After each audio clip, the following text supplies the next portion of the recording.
Now, back in 2008, when Square was still willing to take risks and hedge its bets on new IPs, a game called The World Ends With You was released. And at least when it came out, it languished in relative obscurity for a while before it was picked up by select news outlets, and then it received the kind of attention that it deserved. But for those who are still unaware of this little gem, it was first brought to the Nintendo DS, and then it was ported to the iOS and Android system. It is undeniably an exquisite game. And if you have the time and resources, you should definitely go and play it. The game centers around a teen who has supposedly died recently, called Neku Sakuraba, and to have another chance at life, he must team up with someone and take part in the Reaper's game, where for 7 days he has to complete set objectives while fighting off monsters called Noise. It's set in the Shibuya district of Japan, but the story is not necessarily extremely gruesome, neither is it meant for very mature audiences.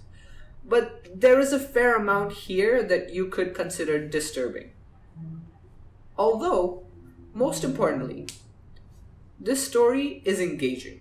It keeps you wanting to find out more and more, almost to the point of being frustrating at times. There is still need for caution here though, because the story, and more specifically the main character, is most relatable to a teenager who is new to being a teenager. And what I mean by that is Neku, in his form, and at least for a majority of the game, embodies the emotions of a child who is outgrowing his childishness. The emotions of an individual who has just come to see the reality of the world, not just the good and happy parts of it, but also the bad and the ugly ones. Things that a lot of people would rather hide from a child. And many children have to go through this phase. Some take it rather well, working towards becoming productive members of society quickly without wallowing in their solitude like some others do, and how Neku is shown to be at the beginning of this game. This is what I would call a mild goth syndrome that too many of our teenagers have to go through in their life. Though this game is a journey of this young boy outgrowing these issues, coming to terms with the world and himself. Along the way, not only do we see this part of being a teenager, but we also see many other insecurities that are embodied by some of the other characters depicted here. Problems like having low self-esteem or fulfilling duties towards your family, and much more of what kids his age would have to struggle with on a day-to-day basis.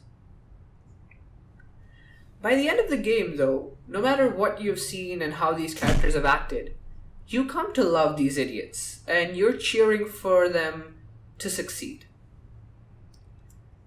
Although I will say that regardless of the story and the characters, the highest point of this game is when you go back and see the title card after finishing the game. It's not that hard to guess what it would say right now, but getting there after beating the game and watching the story unfold is an amazing and indescribable feeling. Another point towards The World Ends With You would be its unique battle system.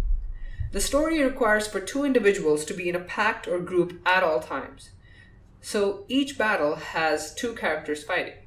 On the DS, this translated to one character being on the top screen and the other character being relegated to the bottom screen. The top screen is controlled via the D-pad, and the bottom screen is controlled via the stylus. This definitely sounds clunky and hard to manage, and trust me, it is for the first hour of the game. But after that, you get relatively used to the somewhat eccentric control scheme, and then it feels natural. Also, come on. In the past decade or so, there have been fewer than a handful of games who have taken a bold approach when it comes to control and battle mechanics. This is a game that implemented something unique and innovative, and executed it pretty well as well. I think I've tooted its horn enough, but I would be remiss if I did not mention its soundtrack. The soundtrack is absolutely the strongest point of this game. Each battle has a randomly picked track from its selection, and they are all extremely fitting to the tone that this game embodies. What's more is that there are several remixed versions of the songs within the game files, including ones in different languages. Well, I say different languages, but there's only English and Japanese. Though this still means that you never really get tired of hearing the battle music because it never gets too repetitive. And I find myself going back to the game and playing it a few times just to listen to the music.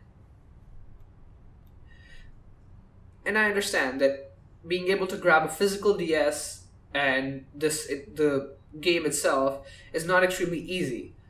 But if it's not possible for you, at least try the game out on the iOS or the Android system.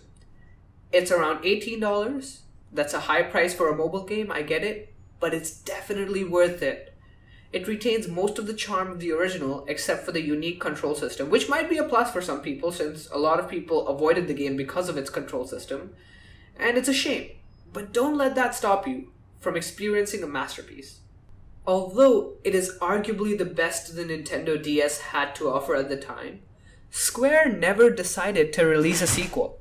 We were teased something at the end of the Android and iOS version with this graphic, and many took this as an indication of the return of the series, as the character that this graphic portrays is all but confirmed to be the daughter of the two main characters from The World Ends With You. But it's been over 5 years since we last saw that image revealed, and we have heard nothing since. The last we saw of Neku and his friends was in Kingdom Hearts Dream Drop Distance as guest characters. Here's to hoping that their world hasn't ended.